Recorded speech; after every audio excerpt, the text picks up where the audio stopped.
Hello दोस्तों, आज मैं एक ऐसी सच्ची कहानी बताने जा रही हूँ जिसे सुनकर आप दंग रह जाएंगे। आप सोच भी नहीं सकते कि ऐसा भी हो सकते हैं। सूचना सेट मर्डर केस एक दिमाग हिला देने वाला सच्चा घटना है।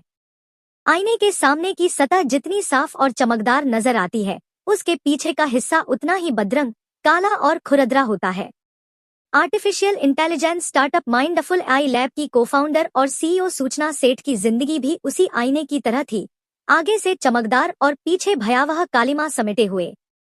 सूचना सेठ इस कदर तनाव, घृणा, जलन, सबक सिखाने और बदला लेने की भावना से भरी हुई थी कि अपने 4 साल के मासूम बेटे को अपने हाथों से कत्ल करते समय उसके हाथ नहीं कांपे। अपने बेटे के कत्ल की साजिश रचते हुए उसके भीतर की मां ने उसे एक बार भी नहीं झकझोरा। क्या एक उच्च दर्जे की पढ़ी लिखी औरत, जो समाज को नेतृत्व देने की क्षमता रखती है, बदले की भावना में इतनी अंधी हो सकती है कि हत्या जैसा जघन्य कृत्य कर जाए, वह भी अपने ही बच्चे की हत्या।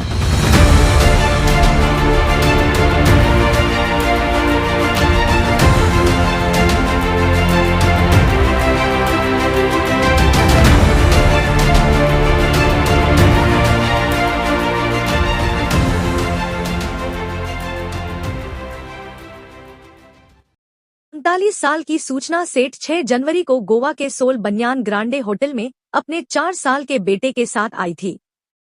8 जनवरी को जब उसने होटल से चेकआउट किया तब उसका बेटा उसके साथ नहीं था। होटल स्टाफ ने बेटे के बारे में पूछा तो सूचना सेठ ने कहा कि वह गोवा के फातोडा में एक रिश्तेदार के घर पर है। उसने रिसेप्शनिस्ट से कहा कि वह उसके बेंगलुरु जाने के लिए कोई टैक्सी बुक करवा दे। रिसेप्शनिस्ट ने कहा कि टैक्सी एक्सपेंसिव पड़ेगी, आप फ्लाइट लेकर चली जाइए, वह सस्ती होगी। मगर सूचना सेठ ने बाय रोड जाने पर ही जोर दिया तो उसके लिए एक कैब बुक करा दी गई। सूचना अपना सामान लेकर निकली। उधर हाउसकीपिंग स्टाफ जब उसका छोड़ा गया रूम साफ करने पहुंचा तो उसको वहां खून के धब्बे मिले। स्टाफ ने इसकी सूचना होटल के मालिक को दी और मालिक ने तुरंत पुलिस को इन्फॉर्म के दिया। पुलिस ने तुरंत उस कैब ड्राइवर को फोन लगाया और कोंकणी भाषा में बात करते हुए उससे कहा कि जिस मैडम को वह लेकर जा रहा है उसको बताए बिना वह कैब को कर्नाटक के चित्रदुर्ग पुलिस स्टेशन ले जाए। ड्राइवर ने पुलिस के इंस्ट्रक्शन के अनुसार गाड़ी पुलिस स्टेशन पर लाकर खड़ी कर दी, जहां सूचना सेठ को पुलिस ने गिरफ्तार कर लिया। सूचना सेठ के सामान की तलाशी लेने पर उसके बच्चे की लाश पुलिस को उसके एक बैग में मिली। सूचना सेठ ने अपने बच्चे की हत्या क्यों की? इस सवाल के जवाब में जो कहानी निकल कर आई वह एक ऐसी औरत को सामने लाती है जो एक तरफ बहुत पढ़ी लिखी, मेहनती, सेल्फ मेड, नेतृत्व क्षमता से भरपूर, उद्योग जगत की अति महत्वाकांक्षी और समाज में अपनी हैसियत रखने वाली निर्भीक औरत है, तो वहीं दूसरी तरफ वह सामाजिक और पारिवारिक चक्रव्यूह में फंसी, टूटन, तनाव, गुस्से, अपमान, नफरत, झगड़े, कानूनी पचड़े में घिरी औरत, जिसके अंदर अपने पति से बदला लेने का लावा उबाल मार रहा था, जिसके चलते उसने अपने बेटे को मौत की नींद सुला दिया।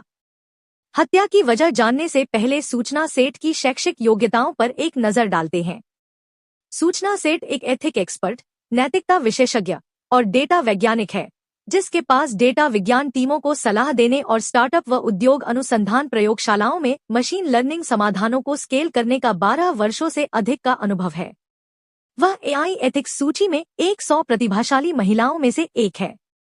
वह डेटा एंड सोसाइटी में मोजिला फेलो, हार्वर्ड यूनिवर्सिटी के बर्कमैन क्लेन सेंटर में फेलो और रमन रिसर्च इंस्टीट्यूट में रिसर्च फेलो रही है और उसके पास प्राकृतिक भाषा, नेचुरल लैंग्वेज प्रसंस्करण में पेटेंट भी है।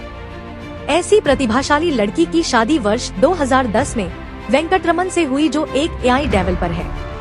शादी के बाद दोनों में वैसी ही नोकझोंक चलती रही जैसी आमतौर पर भारतीय घरों में होती है।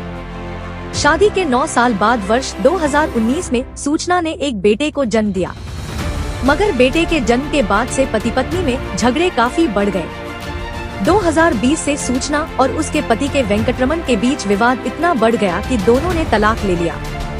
कोर्ट ने बच्चे की कस्टडी सूचना सेठ को दी और आदेश दिया था कि वेंकटरमन अपने बच्चे से हर रविवार को मिल सकता है।